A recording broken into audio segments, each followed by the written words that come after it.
Bem, boa noite, irmãos. Uma alegria estar aqui com vocês.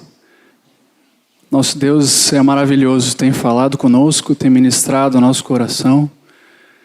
Que continue assim, amém? Venho aqui com alegria e também temor diante de Deus, debaixo da responsabilidade que temos de cooperar com Ele em algo tão precioso que é o transmitir dos fundamentos. Os irmãos já têm reforçado que o nosso alvo são os novos convertidos, mas aproveitamos e todos somos edificados juntos, amém? Na continuidade, eu aproveito o gancho deixado pelo meu companheiro, que falou a respeito de dois evangelhos, o evangelho do reino e o evangelho humanista, e cada um desses evangelhos representa uma semente. E podemos, ao pensar numa semente, saber que a semente, ela define o fruto. Então, quando lançamos uma semente de limão sobre a terra, podemos ter certeza que, se ela morrer, for regada, o que vai nascer ali vai ser um limoeiro. Isso é lógico para nós. E da mesma forma funciona com relação ao evangelho. Se a semente que foi semeada foi o evangelho do reino, haverá um fruto, haverá um discípulo, se essa pessoa acolher o evangelho do reino. Então, a semente, ela define o fruto. E vamos trazer uma comparação a respeito dos diferentes frutos que o evangelho do reino gera na vida daqueles que o recebem, o aceitam, e o evangelho humanista gera na vida daqueles que o receberam e vivem debaixo desse evangelho. Temos como modelo os irmãos da igreja do início, que também é conhecida como igreja primitiva, né? Os irmãos que têm a história lá narrada em Atos, aqueles que deram continuidade ao trabalho de Jesus, escreveram uma história que nós seguimos escrevendo hoje, amém? Então temos naqueles irmãos um modelo, uma referência, e na nossa apostila tem um quadro, para aqueles que preferem acompanhar pela apostila, na página 26, tem um quadro que traz essa comparação entre os diferentes frutos. O fruto do evangelho do reino e o fruto do evangelho humanista. Então, primeiramente queria que focássemos do lado esquerdo, nós temos os frutos do evangelho do reino. O evangelho que Jesus pregou, o evangelho que os apóstolos pregaram, o evangelho que nós temos que pregar, amém? Então, temos ali uma série de pontos e aspectos que vemos como frutos. Um compromisso absoluto com Deus, um amor supremo a Deus, acima de todas as coisas e dos próprios interesses, uma vida de santidade, como o Japa trouxe, um desejo por santificação, tornarmos a semelhança de Jesus, sermos conformados à sua imagem, sermos santos, assim como é santo aquele que nos chamou, como fala em 1 Pedro 1,15, uma vida de submissão total a Deus e aos irmãos, à igreja. Também esses irmãos tinham uma vida cheia de poder, não lhes faltava poder. Isso é bem marcante quando lemos os capítulos de Atos, vemos o poder, a sombra de um curava, o outro era literalmente transladado, era movido de um lugar para testemunhar no deserto. Era algo lindo, o poder de Deus se manifestando. Aqueles irmãos eram cheios de poder, não lhes faltava poder. Isso também é um dos frutos daqueles que receberam e acolheram o evangelho do reino. Outro aspecto é a vida intensa de oração. A importância desse ponto vai ser reforçada na última semana de abril, quando compartilharmos a respeito de oração, de jejum, comunhão com Deus. Esses irmãos perseveravam unânimes, eles mantinham uma vida de oração no secreto, coletivo, uns com os outros. Isso era uma marca daqueles que tinham recebido o evangelho do reino. Eles proclamavam esse evangelho com intrepidez, com ousadia. Se fosse oportuno, se não fosse, eles estavam proclamando, debaixo de ameaças, em bom tempo e mau tempo, não havia problema, eles estavam proclamando com intrepidez o evangelho. Colhiam muitos frutos. Vemos desde o início de Atos, já no 2º capítulo, uma grande colheita, fruto da pregação do evangelho do reino. Também esses irmãos tinham intensa comunhão uns com os outros, diariamente se encontravam, diariamente mantinham essa comunhão e tinham um amor genuíno que era a marca daquela igreja. Amém? Rapidamente discorremos a respeito de alguns frutos do Evangelho do Reino e gostaria de que agora prestássemos atenção e com atenção realmente deixássemos o Espírito Santo sondar as nossas vidas a respeito de alguns frutos do Evangelho humanista, como temos chamado, que é fruto do humanismo. O humanismo é o homem no centro, não é Deus no centro. Então é a vontade do homem, a alegria do homem, os sonhos do homem. E tira Deus do centro. Isso é um resumo assim que poderíamos dizer a respeito do evangelho humanista. E esse evangelho, um falso evangelho, ele traz muito dano àqueles que o ouvem. E muitos são enganados acreditando que esse é um evangelho verdadeiro, mas não é. Alguns frutos desse falso evangelho. Em primeiro lugar, temos ali um compromisso relativo com Deus e seu serviço. Meditando nesse ponto, eu lembrei do texto de 2 Timóteo, capítulo 2, versículo 4, que fala que nenhum soldado em serviço se envolve com negócios desta vida, porque o seu objetivo é satisfazer aquele que o regimentou. Cada um de nós, quando nos convertemos, entregamos ao Senhor a nossa vida, nós somos automaticamente alistados no exército de Deus. A palavra fala que o nosso Deus é o Senhor dos exércitos. Amém? Então, se no Brasil tu escapou do alistamento por excesso de contingência, eu tenho uma notícia. Tu foi chamado. Todos nós fomos alistados no santo exército do Senhor, do qual Cristo é o nosso general. Ele vai à frente. Nós não lutamos pela vitória, mas a partir da vitória de Cristo na cruz. Amém? Então, precisamos ter um compromisso total, não relativo, com a vida de Deus e o serviço dele. O segundo aspecto, que é um fruto do evangelho humanista, é a busca da própria felicidade. Já começa no termo próprio, né? O foco no homem, esse é o foco desse evangelho. E queria trazer um reforço nesse ponto que o Japa introduziu. Há uma mentira que hoje tem sido vendida no mundo como verdade e, inclusive, infelizmente, tem entrado dentro de muitas congregações e até ministérios, dizendo que fomos criados para sermos felizes. Essa é a mentira. Não aceitem como verdade. Essa é uma mentira. Nós fomos criados para a glória de Deus. Essa é a verdade. O foco e o propósito de Deus, como temos aprendido, é todo centralizado em Cristo, em Deus. O foco não é o homem. Como Zé falou na primeira noite, a glória de Deus é a finalidade, mas essa glória não é excludente. Deus nos inclui, nos faz participantes dessa comunhão. Olha que coisa preciosa. Antes de existir céus, terra, universo, a Trindade já tinha comunhão. Vimos a respeito das 8 verdades, o Volney nos trouxe que no princípio era o verbo Jesus, ele estava com Deus, ele era Deus. A Trindade já tinha comunhão. Antes de nós existirmos, a Trindade já era plena e o homem foi inserido.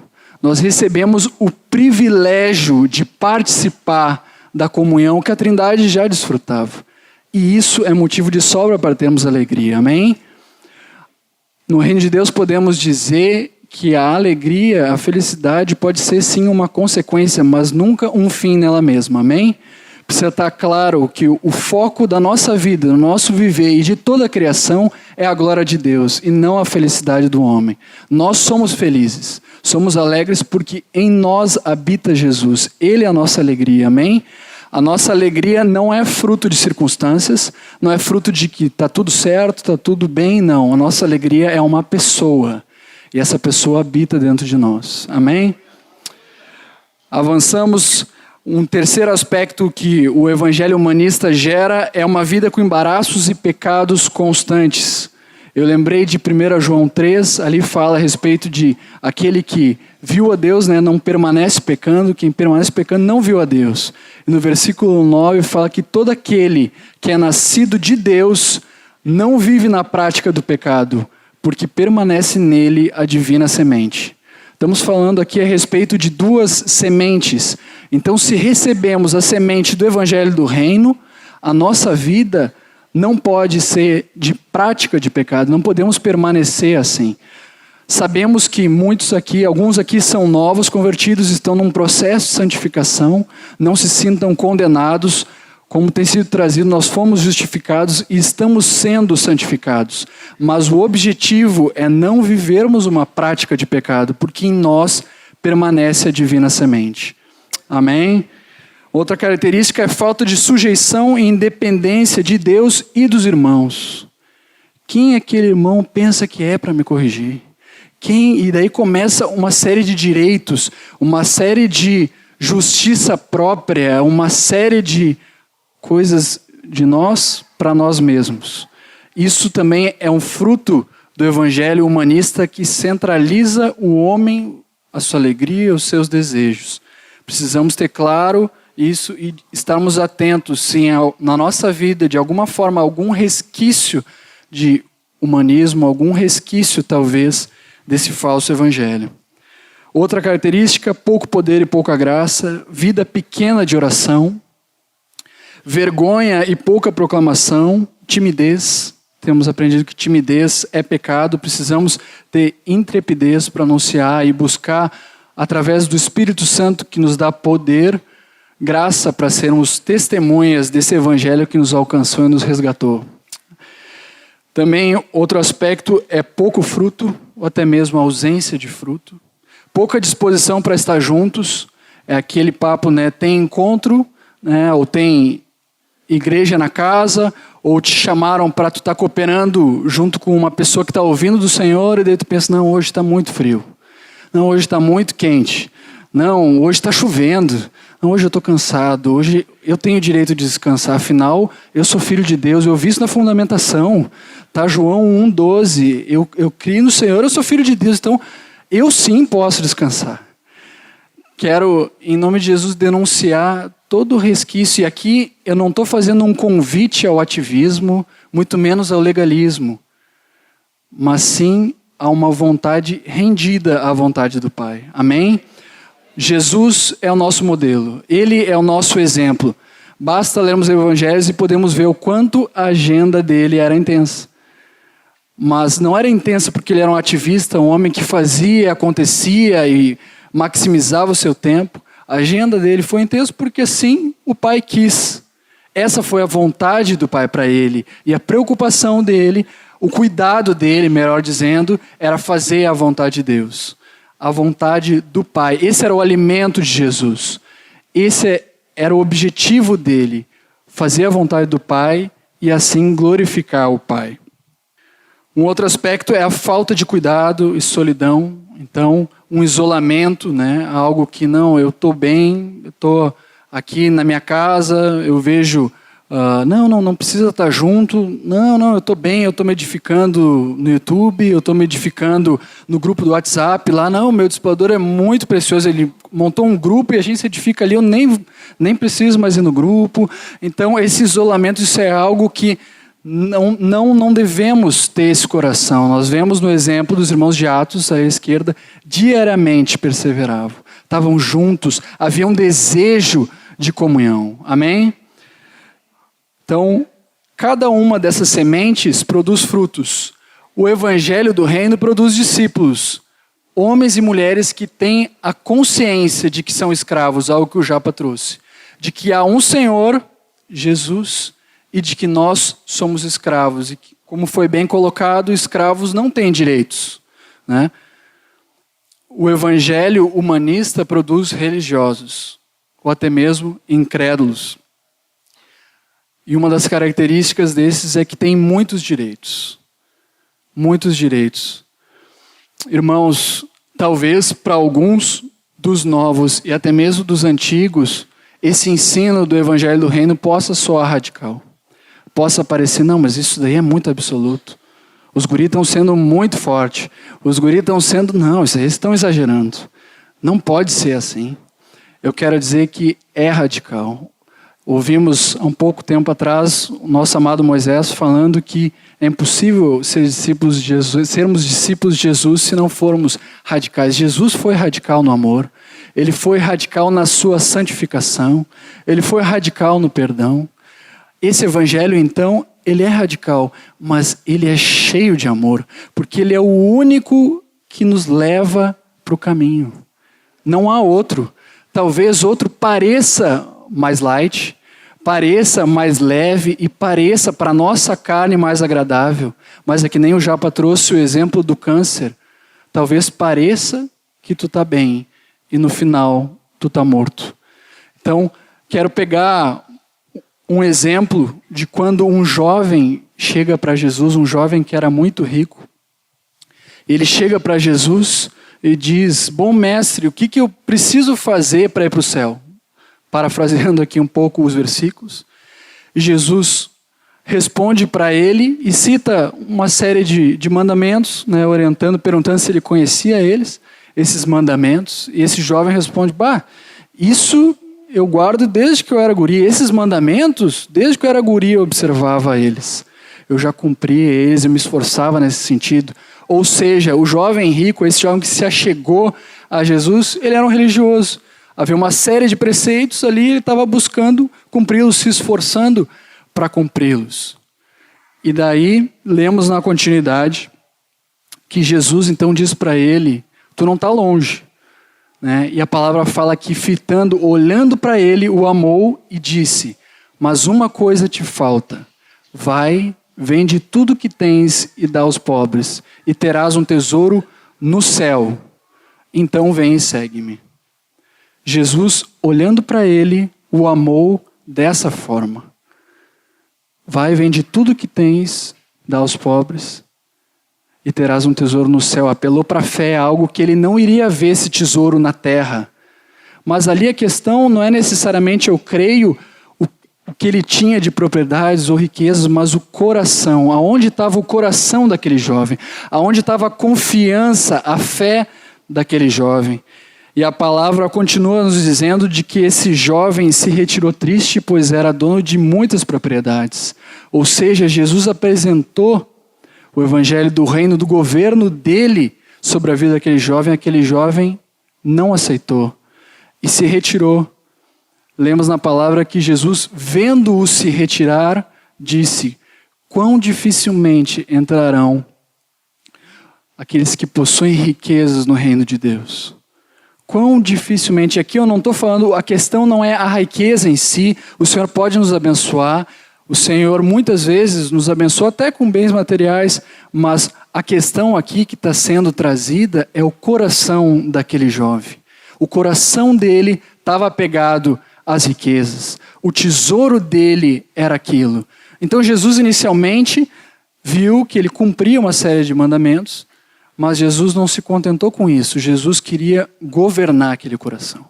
Jesus queria reinar naquela vida. Esse era o objetivo, e esse é o objetivo do Evangelho do Reino. É o governo de Deus sobre as nossas vidas. O Evangelho do Reino é o governo de Deus dentro de nós, agindo no nosso íntimo. E Jesus amou aquele jovem.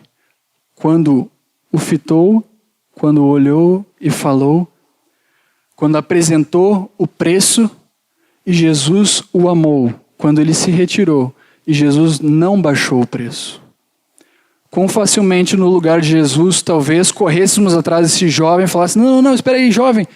Tu, o rico, volta.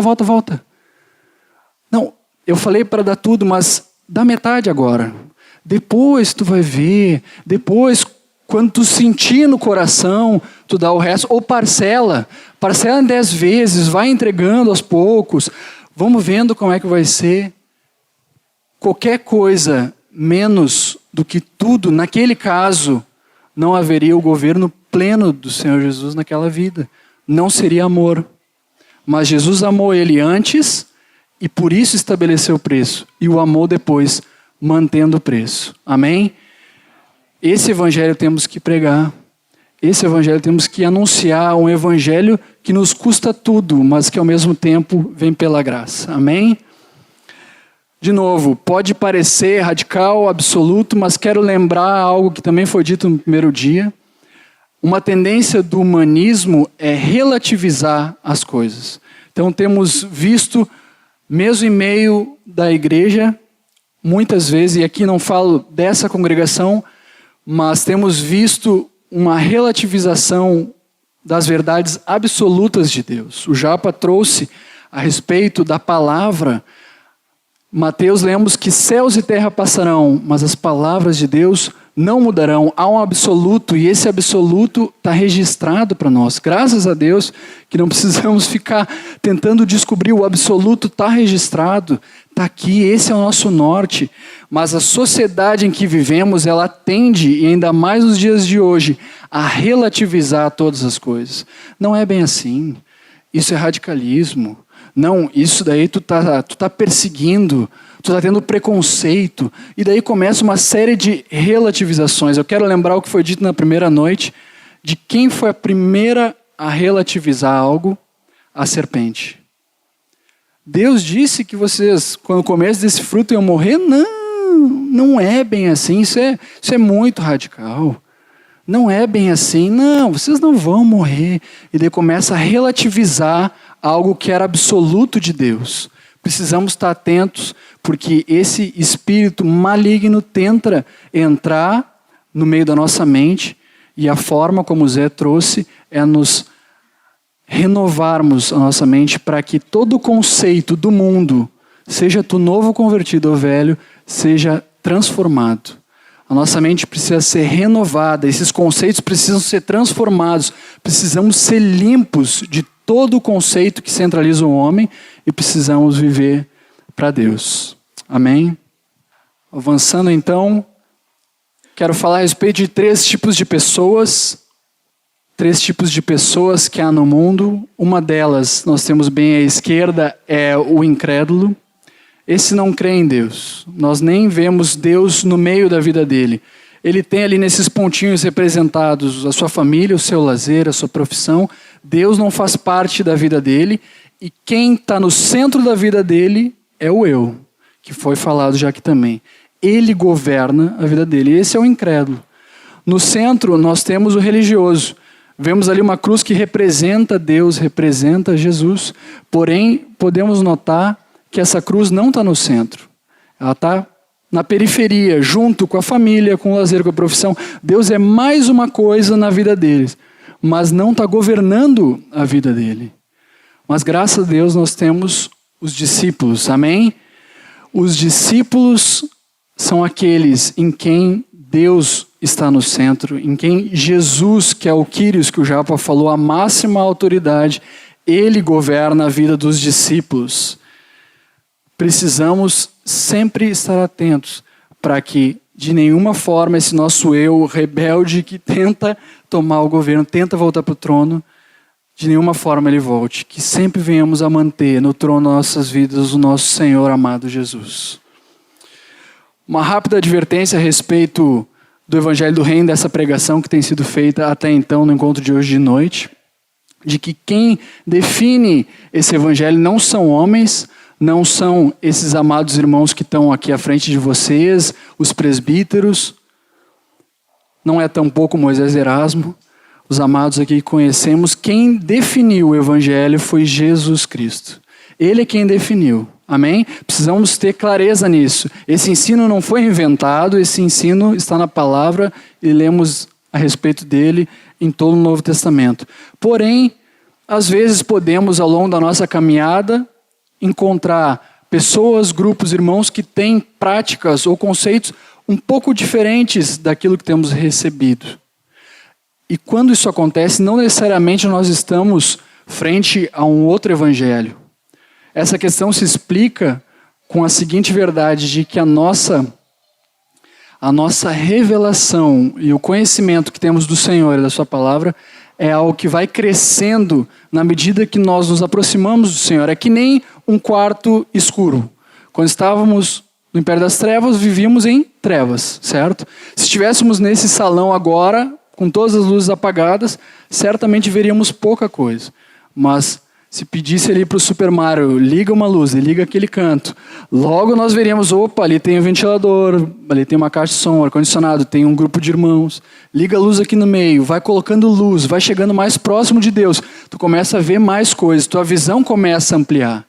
E é da mesma forma que podemos entender. Às vezes tem irmãos que têm conceitos algo um pouco diferente, mas essa questão pode ser explicada pelo nível de intimidade, de aproximação que essa pessoa tem com o Senhor. Às vezes ele já viu ou já aprendeu algo que eu ainda não aprendi, ou vice-versa. Amém? Isso precisa estar claro, mas duas coisas são essenciais nesse crivo. Jesus precisa ser o centro da vida desse irmão. O evangelho do reino tem que ser o que a boca dele prega. Amém? Caso aconteça com vocês, e agora eu falo em especial para os novos, caso tu te depare com isso, tu fique na dúvida, não hesite em procurar a tua autoridade, o teu discipulador, os teus presbíteros, os diáconos. Procure eles, eles vão lhe ajudar a ver à luz da palavra essa questão. Amém? Vamos avançar. Falamos então a respeito do evangelho do reino, e para entrarmos nesse reino existe uma porta. Jesus disse que ele é a porta, e quem entrasse por ele seria salvo. O Japa nos citou a respeito do texto de Colossenses 1,13, que diz que nós estávamos no império de trevas, mas que fomos transportados para o reino do Filho do seu amor. Quem fez isso foi Jesus, através da sua preciosa obra na cruz. Amém? Que alegria nós temos de termos sido retirados de um lugar de trevas, onde estávamos totalmente separados de Deus, e assim continuaríamos por toda a eternidade, se não fosse Jesus, aquele que veio e pagou o preço que era nosso, para que pudéssemos novamente estar com o Pai. Ele nos transportou, nós fomos retirados de um reino para o outro. Antes éramos escravos do pecado, do diabo, e agora nós somos escravos do nosso amado Senhor Jesus. Amém? Avançamos um pouco a respeito da porta do reino. Hoje o objetivo não é terminarmos esse assunto, é uma breve introdução. Os irmãos ao longo da semana que vem vão se aprofundar em cada um dos aspectos a respeito da porta. Mas podemos entender um pouco mais a respeito da porta do reino observando quando Pedro, em Atos, pregou o evangelho. Lemos no capítulo 2, quando ele já está concluindo a pregação, o texto que diz: esteja absolutamente certa, pois toda a casa de Israel, de que a esse Jesus que vós crucificastes, Deus o fez Senhor e Cristo. Senhor. Eles sabiam com muito mais naturalidade a importância desse termo que Pedro estava pregando. E essa pregação da palavra gerou fé na vida daquelas pessoas. Ali o termo que destacamos é compungiu-se-lhes o coração. Houve fé no coração daquelas pessoas, e não uma fé simplesmente para acreditar em Jesus, mas uma fé para se colocar debaixo do governo desse que era Quírios, que era Senhor, que era a máxima autoridade. Essa fé os impeliu a perguntar: então, frente a tudo isso, o que nós temos que fazer? E Pedro, então, responde, em primeiro lugar, arrependei-vos. O arrependimento, irmãos, é um termo que hoje em dia a sociedade não usa, e às vezes quando usa desincentiva. Tu não tem que te arrepender do que tu fez, bola para frente, isso é mentira. Nós precisamos sim, em especial, nos arrepender da posição que nós tínhamos, como o Dreas trouxe ontem, uma posição de independência para com Deus, e passarmos para uma posição de dependência debaixo desse governo do Senhor Jesus. E isso acontece na porta, nessa entrada do reino de Deus.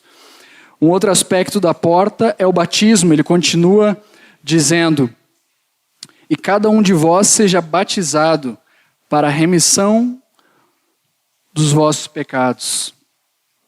Então, o primeiro aspecto é o arrependimento, o segundo é o batismo, e o batismo ele significa submergir. O texto de Gálatas 3:27 fala: porque todos quantos fostes batizados em Cristo, de Cristo vos revestistes. Nós somos inseridos em Cristo e somos revestidos de Cristo. Isso é uma realidade espiritual, irmãos. É uma realidade que faz toda a diferença, amém? Os irmãos também vão nos encontros, na continuidade, se aprofundar a respeito disso. E o último aspecto que Pedro ressalta é a importância do batismo no Espírito Santo. Quando nós nos convertemos, o Espírito Santo vem habitar dentro de nós e isso nos comunica a vida. Agora, há uma outra experiência que todos precisamos buscar, que é um dom, é um presente, não é algo que merecemos, mas é algo que Deus nos dá, que é o batismo no Espírito Santo. Através do batismo no Espírito Santo, nós recebemos poder, fala Atos 1:8. Mas recebereis poder ao descer sobre vós o Espírito Santo. E na continuidade ele diz uma das finalidades desse poder: e sereis minhas testemunhas. Esse poder do batismo do Espírito Santo nos capacita para proclamarmos, nos capacita a andarmos no caminho junto com o Senhor. Falamos a respeito do Evangelho do Reino, falamos também a respeito da porta do Reino, mas não para por aí. Não para quando entramos e passamos pela porta, arrependimento, batismo e batismo no Espírito Santo. Nós temos um caminho, nosso amado Jesus, além de ser a porta, ele disse: eu sou o caminho, a verdade e a vida. Ninguém vem ao Pai senão por mim. Ele é o nosso acesso ao Pai. Ele também é o nosso caminho e nos acompanha. Diz que estaria conosco todos os dias até a consumação do século. Cremos nisso? O Senhor Jesus está conosco e assim seguirá até o fim. E não somente o caminho, mas o nosso amado Jesus também é o alvo. Na continuidade desses encontros, nós vamos nos aprofundar a respeito de alguns princípios, alguns fundamentos que vão estar presentes em todo esse caminho, em todo esse processo nosso aqui na Terra. Existem princípios que foram estabelecidos pelo Senhor Jesus. Nós vamos estar detalhando um pouco eles nos encontros próximos e precisamos reter esses princípios, catequizá-los, gravar esses fundamentos. Eles vão nos acompanhar para o resto da nossa jornada com o Senhor. Irmãos, eu sei que é um pouco corrido, já é tarde, mas espero em especial para os novos que eu possa, em meio à minha limitação, ter me feito entender. Eu sei que é o Espírito Santo é quem ministra, Ele é quem convence, e Ele, na sua misericórdia, nos usa. Mas sei que aqui também muitos, e a maioria, tem anos de caminhada com o Senhor, e para isso eu queria encerrar com um texto que já estava no meu coração, e um dos textos que o Rogério começou esse encontro, de Hebreus 2:1, nós não tínhamos nos falado, mas o Espírito é o mesmo, então começamos no início com esse texto, foi o segundo dito hoje, e encerramos com ele. Hebreus 2:1 fala: por essa razão importa que nos apeguemos com mais firmeza às verdades ouvidas, para que delas jamais nos desviemos. Precisamos nos apegar a essas verdades com firmeza. Não é se apegar de qualquer forma, tu pega, não, tu te agarra com firmeza, tu decora, tu quer aquela verdade. Se tirarem tua Bíblia, tirarem teu celular que tem o aplicativo da Bíblia online, tu tem as verdades dentro de ti, porque tu te apegou com firmeza a elas, para que jamais tu venha se desviar. Amém, irmãos? Uma alegria estar com vocês aqui e queremos deixar um convite. Alguns aqui talvez nunca tomaram essa decisão, nunca passaram pela porta, nunca decidiram se arrepender de uma vida independente de Deus. Então, a pedido do Zé, eu faço esse convite. Se tu te encontra nessa situação, nesse contexto, e tu tem o desejo de sair do império das trevas e passar para o reino do Filho do seu amor, nosso amado Jesus, a quem amamos e de quem tanto falamos, não deixe de procurar algum dos irmãos, eles vão permanecer aqui à tua disposição. Amém. Amém. Na segunda-feira que vem continuamos exatamente desse ponto que paramos hoje. Nós costumamos ver na porta do reino, e está certo, batismo, arrependimento, batismo no Espírito, mas temos visto diante do Senhor que se nós estamos tratando de fundamentos, estas coisas não são apenas algo que acontece lá naquele dia em que nos batizamos, mas há um reflexo diário na nossa vida de todas estas verdades, esses princípios. Nós não apenas fomos batizados, nós estamos batizados em Cristo. Então, na semana que vem, nós queremos entrar com um pouquinho mais de profundidade na fé, no arrependimento, batismo nas águas, batismo no Espírito, e ainda vamos falar sobre ressurreição e juízo eterno. Então, todos estão convidados, né, de novo na semana que vem. Vai estar o João Nelson aqui, o Otto, né? Nós estamos procurando o Jimmy, eu volto de novo, o Tom. Então, assim não fica pesado para ninguém e vocês começam a receber também da diversidade de dons que o Senhor tem na igreja. Amém? Esse tempo que nós estamos tendo aqui, esses encontros de fundamentação, como foi falado lá no retiro, ele está dentro de um contexto de algumas coisas novas que o Senhor tem dirigido na dinâmica da vida da igreja. E uma delas é que nos encontros nas casas, nós vamos estar, na verdade, durante toda a semana nós estamos nos envolvendo também com leitura de alguns capítulos da palavra e meditamos nesses textos, compartilhamos nas reuniões, quando encontramos os irmãos, ou no WhatsApp, né, como falou o Jonathan ali, não tem problema para isso, é muito bem-vindo, né, essas tecnologias. Vamos compartilhando e enriquecendo uns aos outros. A maioria dos grupos não estão tendo reunião essa semana por causa desse encontro aqui. Eu imagino, se quiserem reunir no outro dia não tem problema nenhum, mas foi dito, né, que todos que estão aqui estariam dispensados de ter a reunião porque realmente é muita coisa. Mas nós devemos fazer aquilo que está ali no corpo vivo, porque e também os grupos que não estão vindo aqui estão fazendo o que nós programamos ali. Nós fizemos de forma que o que nós estamos vendo aqui é o mesmo assunto que foi colocado para ler, meditar e compartilhar. Então, cada semana nós falamos, essa semana falamos do propósito eterno, Evangelho do Reino, é isso que está no programa para os grupos. Semana que vem vamos falar de batismo, batismo no Espírito, é isso que está no programa dos grupos. Então, nós todos aqui temos que ler, meditar e compartilhar com os nossos irmãos. E aqueles que não estão aqui, estão fazendo isso nas reuniões. Amém?